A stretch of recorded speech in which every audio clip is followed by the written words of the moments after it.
ओम। मैं गंगाराम आर्य, प्रभारी अखिल भारतीय राजआर्य सभा बिलासपुर रामपुर उत्तर प्रदेश। आज मैं फिर नई वीडियो के साथ उपस्थित हूँ। वैदिक प्रश्नोत्तरी। समाधि की अवस्था कैसे प्राप्त होती है? तो इसका उत्तर है, समाधि की अवस्था अष्टांग योग की विधि से मन इंद्रियों पर पूर्ण नियंत्रण करने पर प्राप्त होती है। मन इंद्रियों पर पूर्ण नियंत्रण कैसे होता है? मन इंद्रियों पर पूर्ण नियंत्रण आत्मा का साक्षात्कार करने पर होता है। आत्मा का साक्षात्कार कब होता है? आत्मा का साक्षात्कार आत्मा से संबंधित विज्ञान को पढ़कर, विचार कर, निर्णय लेकर, दृढ़ निश्चय करके, तपस्या और पुरुषार्थ पूर्वक कार्यों को करने से होता है। ईश्वर का ध्यान करने से क्या लाभ होता है? ईश्वर का ध्यान करने से मन पर अधिकार होता है, इंद्रियों पर नियंत्रण होता है, एकाग्रता बढ़ती है, स्मृति शक्ति तेज होती है, बुद्धि सही और शीघ्र निर्णय लेने वाली बनती है, बुरे संस्कार नष्ट होते हैं, अच्छे संस्कार उभरते हैं, आध्यात्मिक बल बढ़ता है, धैर्य, सहन शक्ति, क्षमा, दया, निष्कामता की वृद्धि होती है और विशेष आनंद, शांति, निर्भीकता की प्राप्ति होती है। मनुष्य दुखी क्यों होता है? मनुष्य राग, द्वेष और मोह के कारण दुखी होता है। वैराग्य का अर्थ क्या है? वैराग्य का अर्थ है राग द्वेष से रहित, ऐषणाओं से रहित, लौकिक सुख लेने की इच्छा से रहित, लेकर होकर निष्काम भावना से कर्तव्य कर्मों का करना।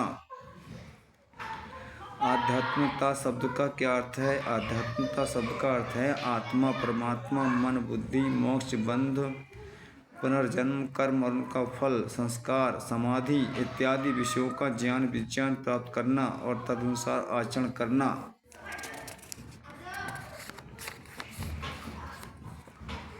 मनुष्य के मन में अशांति, भय, चिंता क्यों उत्पन्न होती है?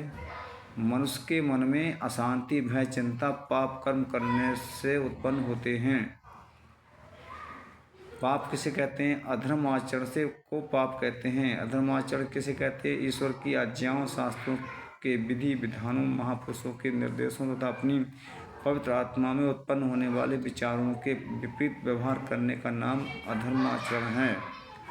धर्म की सामान्य परिभाषा क्या है? धर्म की सामान्य परिभाषा यह है कि जो व्यवहार अपने को अच्छा लगे वह दूसरों के प्रति करे, और जो व्यवहार अपने को अच्छा ना लगे वह दूसरों के प्रति ना करे। वैदिक धर्म में कर्मफल सिद्धांत क्या है? जो मनुष्य शरीर, वाणी, मन से जितने भी अच्छे बुरे कर्म करता है उसे उन सब का फल दुख सुख के रूप में अवश्य मिलता है। क्या वेदों के अनुसार बुरे कर्मों के फल माफ़ हो सकते हैं? वेदों के अनुसार बुरे कर्मों के फल किसी भी प्रकार से भी माफ़ नहीं हो सकते हैं। तो फिर दान, पुण्य, जप, तप, सेवा, परोपकार आदि का क्या लाभ होता है?